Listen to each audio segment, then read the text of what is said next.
சுமார் 2 வருடங்களுக்கு முன்னர் அளுத்கம பகுதியில் இடம்பெற்ற அசம்பாவிதமே இது. 4 உயிரிழப்பதற்கு காரணமான இந்த சம்பவம் இடம்பெற்று இன்றைக்கு 1000 நாட்கள் பூர்த்தியடைந்துள்ளன.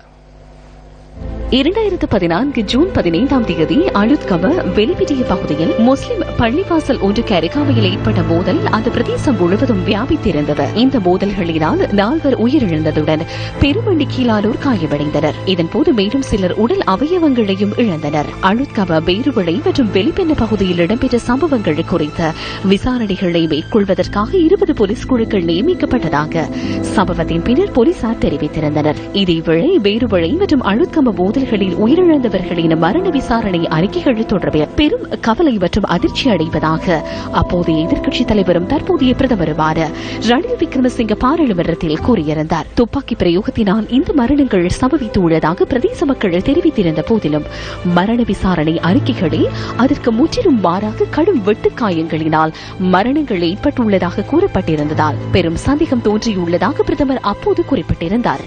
அதன் பின்னர் 2015 நடைபெற்ற ஜனாதிபதி தேர்தலில் இந்த விடயம் குறித்து பேசப்பட்டதுடன் சம்பவம் தொடர்பாக சுயாதீன விசாரணை மேற்கொள்ளப்படும் என்றும் தெரிவிக்கப்பட்டது.